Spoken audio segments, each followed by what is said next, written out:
खुशी और परी नाम की एक लड़की जिसकी नई नई शादी होती है और उसका पहला करवा चौथ होता है। दुल्हन की तरह एकदम तैयार होती है, लाल जोड़े में तैयार होके, हाथों में मेहंदी लगा के और पैरों में महावर लगा के एकदम दुल्हन की तरह तैयार होती है। अपने पति का इंतजार करती है। आपको बता दें, जो खुशी है उसका असली नाम मोहसिना होता है। वो एक मुस्लिम लड़की होती है, लेकिन वो अपने मन से अपने पति के लिए व्रत रखती है, करवा चौथ का व्रत, जो कि हिंदू परिवारों में बहुत ज्यादा जिसको मान्यता दी जाती है। अगर आप अपने पति की लंबी उम्र चाहते हैं तो लोग कहते हैं कि तीज और करवा चौथ का व्रत रखना चाहिए। ऐसा ही कुछ करती है खुशी। खुशी मतलब की मोहसिना जो होती है वो अपना नाम बदलकर खुशी रखती है। वो लखनऊ के सरोजनी नगर में रहती है और अपने आस पड़ोस में लोगों से पूछ के करवा चौथ का व्रत रखती है अपने पति महेंद्र के लिए। हर स्त्री की तरह वो तैयार होती है, पूरे दिन व्रत रहती है अपने पति की लंबी उम्र के लिए और उसका इंतजार करती रहती है। दिन में कई बार वो अपने पति महेंद्र को फोन करती है, लेकिन उसका पति फोन नहीं उठाता है। तो वो सोचती है कि शायद वो किसी काम में बिजी होगा और इसी सोच में वो अपने पति के मनपसंद का खाना बनाती है। अच्छा भोजन बनाती है कि शाम को जब उसका पति आएगा तो अर्घ देकर, उसको देखकर वो अपना व्रत तोड़ेगी। लेकिन इंतजार करती रहती है, कई बार फोन करती नहीं, बस जाते हैं शाम के 7 और उसी की थोड़ी देर बाद सभी पत्नियां अपने अपने पति को देखकर, अर्घ देकर वो अपना अपना व्रत तोड़ देती है। पति को बहुत गुस्सा आता है कि वो क्या करे, क्योंकि जो मोहसिना है उसी का नाम परी भी है और उसी का नाम खुशी भी है। उसके 3 नाम थे, तो आप उसको मोहसिना कहें, खुशी कहें या परी कहें, बात एक ही है। सब कहते हैं कि तुम्हारा पति अभी तक नहीं आया, उससे जब इस बारे में पूछ तो कहती है वो किसी काम से होंगे इसलिए नहीं है, लेकिन अंदर ही अंदर वो बहुत गुस्सा हो रही होती है। जब लंबा समय बीत जाता है और उसका पति लौट के नहीं आता तो वो अपने पति को बार बार फोन करती रहती है। एक बार उसका पति फोन उठाता है, वही करीब रात 8 बजे, और कहता है कि मैं बिजी हूँ, फिर वो कॉल डिस्कनेक्ट कर देता है। वो उसका इंतजार करती रहती है। रात में 12 बजे आसपास वो उसे एक टेक्स्ट करती है और टेक्स्ट में क्या करती है ये किसी को नहीं पता था, लेकिन उसका पति जो महेंद्र है वो अभी तक उसके घर नहीं पहुंचा होता है। काफी देर हो जाती है, रात में लगभग 1-1:30 बजे के आसपास महेंद्र घर पहुंचता है, लेकिन वो कुछ कहने और सुनने की हालत में नहीं होता। वो जाकर चुपचाप अपने घर में चला जाता है और किसी से कोई बातचीत नहीं करता है। जो सरोजनी नगर में उसका घर था महेंद्र का, उसमें सिर्फ उसकी पत्नी खुशी और वो रहता था। ये दोनों साथ रहते हैं। जो महेंद्र है उसका मूल निवास जो है वो अमेठी का है। वहीं अगर बात करें हम परी की तो वो जगदीशपुर की रहने वाली है और ये दोनों लखनऊ में रहते थे। ये सब कुछ होता है, अचानक से फोन आता है पुलिस थाने में और उसे 2 लोग फोन करते हैं, कहते हैं कि एक लड़की की लाश मिली है जो खेतों में पड़ी हुई है, उसका चेहरा आधा जला हुआ है।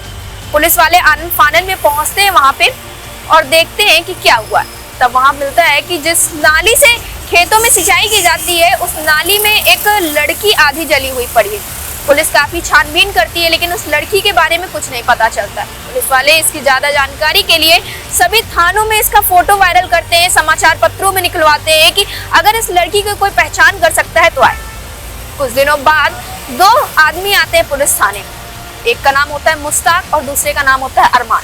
दोनों आते हैं और कहते हैं कि जिस लड़की की आपने फोटो निकाली है पेपर में वो कोई और नहीं, मेरी बेटी। कई साल पहले मेरी बेटी गुम गई थी और अभी तक उसका पता नहीं चला था। वो कहानी जो आप बता रहे हैं वो मेरी बेटी है, लेकिन आधा चेहरा जला हुआ है इसलिए हम लोग ठीक से पहचान नहीं कर पा रहे हैं। आप एक बार उसे हमें दिखा दीजिए। जब उसे दिखाते हैं तो पता चलता है कि हाँ ये उसी की बेटी होती। तब उसका पिता बताता है कि जो मोहसिना है वो उसकी बेटी है। मोहसिना के परिवार में काफी ज्यादा लोग थे। वो अपने घर की बड़ी बेटी थी, घर का सारा काम धाम करती थी। उसके बाद वो ज्यादातर अपना समय फोन पर व्यतीत करती थी। जैसे कि सोशल मीडिया हर किसी को अपनी तरह घृषित करती है, उसी तरह मोहसिना भी इतना मसरूफ रहती थी सोशल मीडिया में।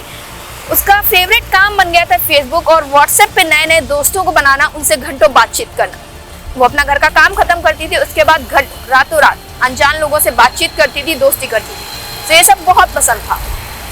एक दिन जब उसकी माँ उसे पकड़ लेती, यानी कि मोहसिना की अम्मी जान जब उसे पकड़ लेती हैं तो वो उसे बहुत कुछ सुनाती और कहती हैं कि तुम अपने दीन और धर्म की बेइज्जती करवा रही हो। इस तरह के काम अगर समाज वाले जान जाएंगे तो तुम्हारी क्या इज्जत रह जाए, तुमसे कोई शादी ब्याह नहीं। और वो इसके बारे में अपने पति मुश्ताक से बताती कि हमारी जो बड़ी बेटी वो ऐसा ऐसा करे। इन सबसे गुस्सा होकर और समाज के तानों बानों से डर के दोनों अपनी बेटी के लिए रिश्ता खोजने लगते हैं। काफी रिश्ता ढूंढने के बाद उसका कहीं रिश्ता नहीं हो पाता है। तो फिर अरमान जो होता है उसका चचेरा भाई, वो कहता है कि हमारे ही एक चचेरे भाई और हैं नसीम, उनके साथ इनकी शादी करा देते। वो मुंबई में रहता है, वहाँ पे काम करता है, सब कुछ अच्छा चल रहा होता है और उस लड़की की शादी नसीम से हो जाती है। नसीम शादी के 1-2 महीने बाद मोहसिना को लेके मुंबई चला जाता है।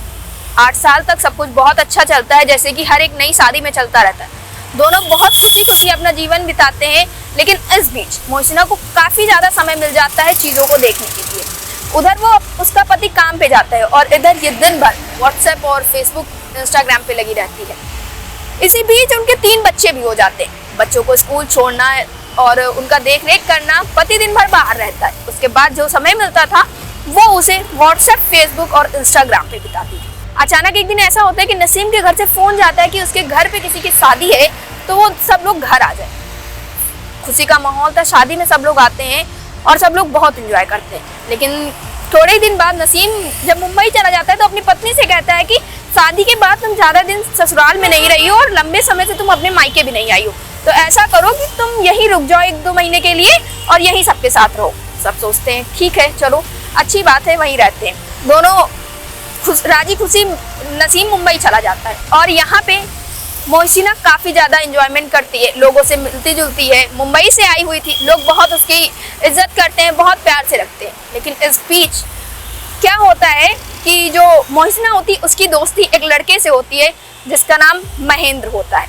महेंद्र बुलोरो चलाता है, एक बहुत अच्छी फैमिली से है और उसी का दोस्त जो संदीप है। महेंद्र जो होता है वो बुलोरो चलवाता है और जो संदीप है वो उसकी बुलोरो चलाता है। इस बीच मोहसिना की दोस्ती हो जाती है महेंद्र से। पसंदीदा काम ही था नए नए लोगों से मिलना, उनसे दोस्ती करना, उनसे बातचीत करना। इस बीच महेंद्र जो होता है वो भी काफ़ी आकर्षित हो जाता है उससे। दोनों की दोस्ती काफ़ी हद तक बढ़ जाती है, दोनों का मिलना जुलना चलता रहता है, दोनों अच्छी दोस्ती कर लेते हैं। इस बीच ये दोस्ती बहुत आगे तक बढ़ जाती है। फिर एक दिन मोहसिना कहती है कि ऐसा करो महेंद्र, तुम भी कभी मुंबई आना तो हम लोग साथ में घूमेंगे। ये सब चलता रहता है और दोनों के बीच में कब प्यार हो जाता है किसी को पता ही नहीं चलता। फिर थोड़े दिनों बाद मोहसिना मुंबई चली जाती है अपने पति नसीम के साथ रहने के लिए। अचानक से एक दिन महेंद्र का फोन कॉल जाता है मोहसिना के पास और वो कहता है कि मैं मुंबई आ रहा हूँ, मेरी बुलेरो मुंबई आएगी और वहीं पे हम लोग थोड़े दिन घूमेंगे। बहुत खुश होती है ये कि चलो, पति तो चला जाता है काम पे, बच्चे चले जाते हैं स्कूल, अब हम दोनों काफ़ी अच्छे से घूमेंगे फिरेंगे। दोनों पहुँचते हैं वहाँ पे।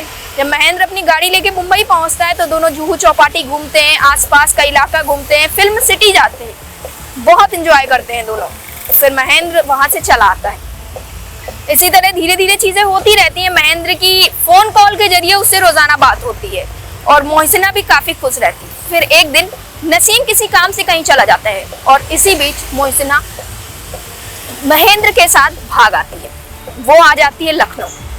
लखनऊ के सरोजनी नगर में महेंद्र एक घर खरीदता है जो कि उसके दोस्त संदीप के नाम पर 9 लाख का घर था, जिसकी देख रेख खुद मोहसिना करती थी। अब मोहसिना यहाँ से बन जाती है खुशी उर्फ परी। दोनों काफ़ी अच्छे से रहते हैं, अच्छा जीवन व्यतीत कर रहे होते। फिर दिन आता है करवा चौथ का। दोनों पत्नी जो होती है वो अपने पति के लिए व्रत रहती है और बातचीत के दौरान मोहसिना को ये बात पता चल जाती है कि जो महेंद्र है वो शादीशुदा है और उसके बच्चे भी हैं और उसका पूरा परिवार अमेठी में रहता है। करवा चौथ के दिन महेंद्र कहीं काम में ना बिजी होके वो अपने घर गया था अमेठी, अपनी पत्नी और अपने बच्चों के पास, लेकिन वो उसका फ़ोन कॉल नहीं उठा रहा था। इस बीच देर रात में मोहसिना काफ़ी परेशान होती है और उसे मैसेज करती है कि महेंद्र तुम बेवफा निकले। उधर पुलिस छानबीन करती रहती है कि क्या हुआ था उस लड़की को, कैसे हुआ था ये सारी। जब मोहसिना का शरीर उनको खेत में मिलता तो उस वक्त पुलिस को वहाँ पे एक पर्स मिलता है जिसमें एक मोबाइल फ़ोन निकलता है, कॉल हिस्ट्री निकलती है। तो पता चलता है कि जो मोहसिना है लंबे समय से महेंद्र से बातचीत करती आ रही, इन दोनों का संबंध रह चुका है। इस बीच पुलिस वाले जो होते हैं महेंद्र और संदीप की खोजबीन में लग जाते हैं। काफ़ी समय बाद जो है पुलिस महेंद्र और संदीप को पकड़ लेती। तब महेंद्र कहता है कि मैंने उसकी हत्या नहीं की, साफ साफ मना कर देता है। वही संदीप भी मना कर देता है, मेरा इसमें कोई हाथ नहीं है। और ये बात साबित भी हो जाती है कि महेंद्र ने उसको नहीं मारा है। अब पुलिस भी चकरा जाती है कि आखिर इस लड़की को किसने मारा है, क्योंकि वो अकेले घर पे रहती थी। आस पड़ोस में जब पुलिस जाती है, बातचीत करती है उन लोगों से, तब भी पता चलता है कि इन लोगों की किसी से कोई भी दुश्मनी नहीं थी।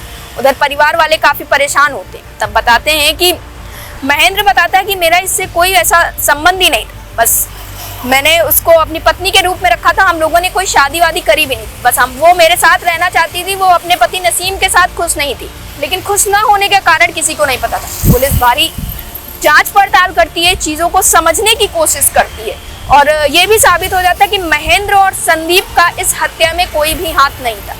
पुलिस सोचती कि आखिर कौन है, मोहसिना यानी परी की हत्या कर दिया है। काफ़ी छानबीन होती है, चीज़ें होती हैं, नहीं पता चलता कुछ भी। फिर अचानक से एक दिन पता चलता है जब वहाँ पे रिपोर्ट जाती है, पोस्टमार्टम की रिपोर्ट जाती है।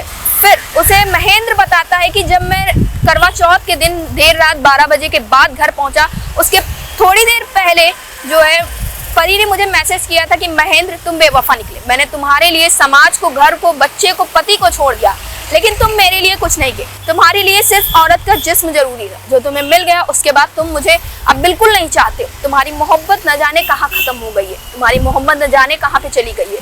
अब तुम्हें मुझ में कोई भी दिलचस्पी नहीं है, इस बात का मुझे बेहद दुख है। और जब 1-1:30 बजे के करीब महेंद्र घर पहुँचता है तो वो देखता है कि परी फांसी के फंदे में लटकी हुई होती है। ये देखकर वो दंग रह जाता है, लेकिन वो सोचता है कि इस तरह से वो घर पे लटकी हुई है, इसका इल्जाम भी उसी के ऊपर आएगा, इसलिए वो संदीप को फोन करता है और पूरी बात बताता है। उधर से संदीप आता है और टॉयलेट क्लीनर लेके आता है, तेजाब लेके आता है और खुशी की बॉडी को उठाते हैं ये लोग, ले जाके पास के खेत में डाला।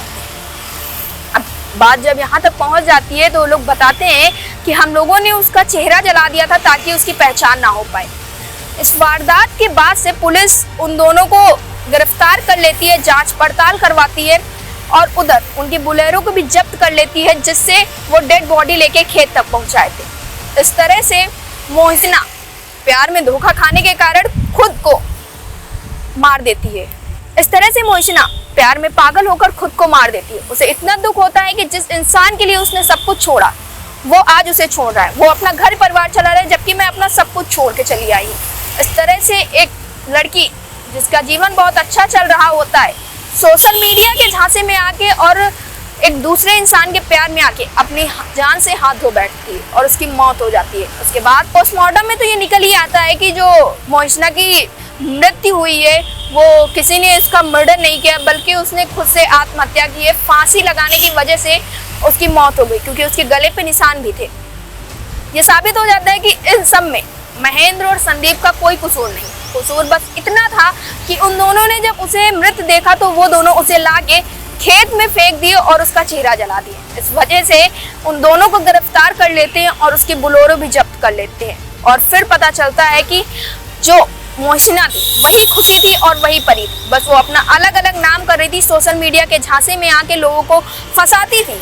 और इसी फंसाने और फंसने के चक्कर में उसे न जाने कब सच्चा प्यार हो गया था महेंद्र से, और शादीशुदा औरत की तरह वो महेंद्र के साथ रहने लगती है, लेकिन महेंद्र उसे प्यार में धोखा दे जाता है। इस तरह से एक मासूम लड़की अपनी जान गंवा देती है।